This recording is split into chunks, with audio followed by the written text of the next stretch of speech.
ایک کانسیپٹ یہ بھی ہمارے ذہنوں میں ڈالا جا رہا ہے کہ بھائی دیکھیں فلاں جو مولانا صاحب ہیں نا کسی کے خلاف نہیں بولتے، فلاں جو موٹیویشنل اسپیکر ہیں دیکھیں وہ بالکل سب کو ٹھیک کہتے ہیں، تو اس لیے بھی نوجوان وہ کہتا ہے کہ نہیں یار یہ تو سب کو ٹھیک کہتے ہیں اور فلاں جو ہے نا وہ تو غلط کو غلط کہہ رہے ہوتے ہیں، تو یار پھر یہی ٹھیک ہے جو سب کو درست کہتے ہیں۔ تو حضرت یہ آخر کانسیپٹ کس حد تک درست ہے ہماری جنریشن کے لیے کہ ایسے بندے کی طرف اٹریکٹ کرنا کہ بھائی جو سب کو ٹھیک کہتا ہو؟ یہ بھی ایک بہت بڑا سبب ہے نوجوانوں کے دین سے دوری کا۔ اب یہ دین سے دوری کیسے ہے کہ علماء سے دوری ہی دین سے دوری ہے۔ اللہ اکبر۔ وجہ کیونکہ علماء ہی نے ہمیں دین سکھانا ہے۔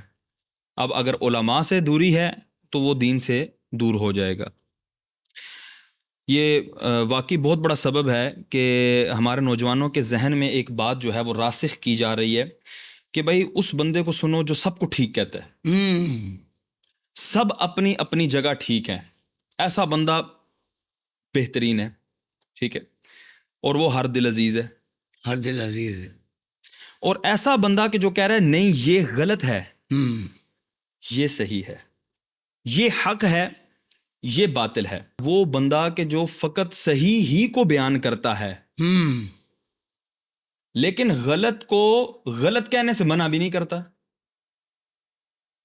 برائی کو برائی کہنے سے منع بھی نہیں کرتا، بہت اچھی بات ہے، سب کو ٹھیک بھی نہیں کہتا، بہت اچھی بات، لیکن اپنے پوائنٹ پر جمع رہتا ہے۔ واہ واہ، حق کو اس انداز سے بیان حق کرتا کو ہے اس کہ انداز سے باطل کا بیان پتہ کرتا لگ ہے جاتا کہ ہے۔ باطل کا پتہ لگ جاتا بہت ہے۔ اچھا، واہ واہ۔ یعنی شیشہ ایسے رکھتا ہے کہ حق بھی نمایاں ہو جاتا ہے اور باطل کا گندا چہرہ بھی سامنے آ جاتا ہے، کیا کہنے ہیں، لیکن باطل کا اپنے زبان سے ذکر نہیں کرتا۔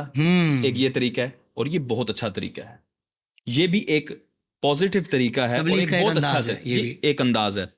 اب یہاں پر آئیں اس بندے کی طرف کہ جو یہ کہتا ہے کہ سب ٹھیک ہیں، اپنے اپنے معاملات میں لگے رہو، اپنی بات کرو، مولانا صاحب اپنی بات کرو، سب ٹھیک ہیں۔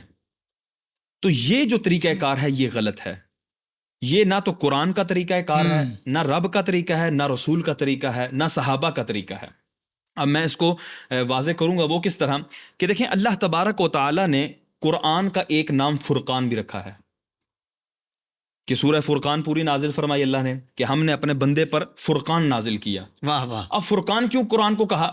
اس لیے کہ قرآن کا بنیادی مقصد حق کو باطل سے جدا کرنا ہے، حق کو روشناس کرنا ہے اور لوگوں کے سامنے لانا ہے کہ یہ حق ہے، یہ باطل ہے۔ واہ واہ۔ اب یہ فرقان کا معنی ہے کہ فرقان حق و باطل کے درمیان فرق کرنے والا۔ کیا کہنا ہے، کیا کہنا ہے۔ اب آ جائیں سورہ فاتحہ کی طرف، اب قرآن کو شروع کرتے ہیں۔ سورہ فاتحہ آئی، اب یہ بیسیکلی دعا ہے، صحیح ہے، یہ دعا ہے۔ اسی لیے تفاسیر کے اندر جہاں سورہ فاتحہ کے ناموں کو ذکر کیا ہے مفسرین نے، تو وہاں پر فرمایا اس سورت کا نام سورہ دعا بھی ہے۔ واہ سبحان۔ کیونکہ اس کے اندر دعائیہ کلمات ہیں، ٹھیک ہے۔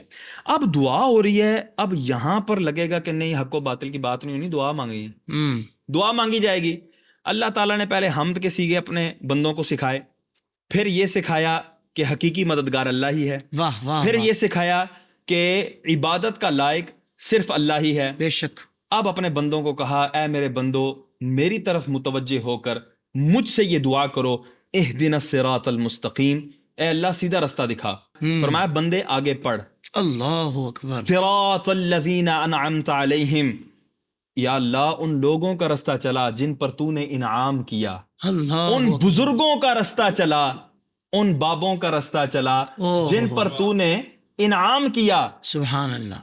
یا اللہ یہاں پر بھی بات ختم ہو جانی چاہیے کہ ٹھیک ہے تو نے ہمیں سکھانے کے لیے یہ فرما دیا کہ ان لوگوں کا رستہ چلنا ہے جو پچھلے تھے، جو بزرگ تھے، جو متقی تھے، ان کا رستہ چلنا ہے، لیکن رب نے حق کو حق کہا، ساتھ ہی باطل بھی بیان کیا، کہا غیر المغضوب علیہم ولا الضالین، نہ کہ یا اللہ ان لوگوں کا رستہ جو تیرے غضب کے شکار ہوئے، جن پر تیرا غضب نازل ہوا اور جو بہکے ہوئے ہیں، بھٹکے ہوئے ہیں، ان لوگوں کا رستہ نہ چلائیں یا اللہ۔ اب دیکھیں بندہ عقل سے سوچے، بندہ کیا کس کو سکھا رہا ہے؟ اللہ کو، یا اللہ ادھر نہیں چلائیں، ادھر چلائیں۔ ہو کیا کہنے ہیں۔ یہاں پر اللہ تبارک تعالیٰ نے اس انداز سے دعا کیوں تعلیم فرمائی؟ فقط اس لیے کہ ان بھولے بھالے مسلمانوں کو یہ پتہ لگ جائے کہ اللہ تبارک و تعالیٰ کے نزدیک حق حق ہے، باطل باطل ہے، واہ واہ واہ واہ واہ، اور اللہ تعالیٰ حق اور باطل کے امتیاز کو پسند فرماتا ہے. حق آتا ہے تو باطل ضرور بے ضرور مٹتا ہے، جاتا ہے. باطل بنا ہی مٹنے کے لیے ہے اور جانے کے لیے ہے. تو یہ بات ہے، اللہ تعالیٰ کو اس لیے پسند ہے ان لوگوں کا رستہ. اب تفسیر قرآن کی جب کی جائے تو اس کا ایک بہت بڑا اصول ہے کہ قرآن ہی سے کی جائے. تو اللہ تبارک و تعالیٰ سے پوچھا، یا اللہ تیرے منعم علیہ، تیرے انعام یافتہ لوگ کون ہیں؟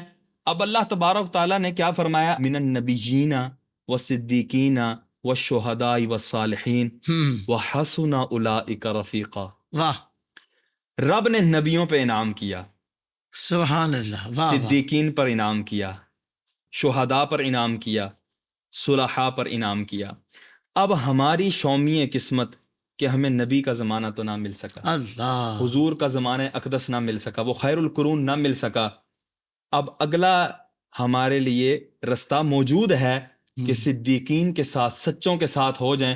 رب نے فرمایا کونوا مع الصادقین، جی، سچوں کے ساتھ ہو جاؤ، یہی تمہارے لیے راہ نجات ہے. تو یہاں پر دیکھیں اللہ تبارک تعالیٰ نے حق کو باطل کو جدا کیا. اسی طرح پورا قرآن آپ پڑھتے جائیں، آپ کو حق اور باطل جدا جدا ملے گا، کسی جگہ مکسنگ رب نہیں کر رہا.